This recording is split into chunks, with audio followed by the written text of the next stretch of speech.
আমি হচ্ছে ফিজিক্স এবং জেনারেল ম্যাথকে একদিনে রাখতাম, এবং সেদিন আর 3টা নন সায়েন্সের সাবজেক্ট রাখতাম হচ্ছে বাংলা, ইংলিশ, ইসলাম শিক্ষা।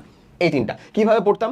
আমি চেষ্টা করতাম হচ্ছে, যেহেতু আমার সকালবেলায় হচ্ছে যে পড়াশোনাটা করতে একটু কঠিন হতো, তাই আমি হচ্ছে প্রথমে স্কুল স্কুল সব কিছু কমপ্লিট করে এসে বিকালে এসে হালকা একটু রেস্ট টেস্ট করে সন্ধ্যার আগ থেকে পড়াশোনা শুরু করতাম। সন্ধ্যায় প্রথমে একটা ফিজিক্সের সাবজেক্ট পড়তাম, হ্যাঁ ফিজিক্স বা কেমিস্ট্রি, মানে প্রথমেই একেবারে শুরুর দিকে ফিজিক্স বা ম্যাথের কোনো একটা প্রথমেই পড়তাম। তারপরে সেটাকে নিয়ে নিতাম হচ্ছে আবার মধ্যখানে এদেরকে বাংলা, ইংলিশ, ইসলাম। এই 3টা আমি মাত্র ভাই 1.5 ঘন্টা টাইম দিতাম, 1.5 আওয়ার্স, 1.5 আওয়ার্স। ঠিক আছে, 1.5 ঘন্টা সময় দিতাম, মানে আধা ঘন্টা করে। এবং বিলিভ মি, দিলেই পসিবল, ইম্পসিবল না। চাইলে তুমি আধা ঘন্টা ইনভেস্ট করে এখান থেকে ভালো একটা ফলাফল বের করে নিয়ে আসতে পারবা। তারপরে চলে যেতাম আমি ম্যাথে। এটা ধরো 1 ঘন্টা, এটা ধরো হচ্ছে 1 ঘন্টা, এখানে ধরো 1.5 ঘন্টা। ওভারঅল তোমার কাছে মনে হতে পারে যে 3.5 ঘন্টা চলে যাচ্ছে, তাই না? হ্যাঁ যাবে। ওই যে বললাম না 3 ঘন্টা মানে 3 আওয়ার্স প্লাস তোমাকে টাইম নিয়ে আসতে হবে, তো মিনিমাম তো 3.5 ঘন্টা তোমার এখানে যাচ্ছে। এটা কিন্তু নিজের পড়াশোনা। এই নিজের পড়াশোনা মানে কি বোঝানো হচ্ছে?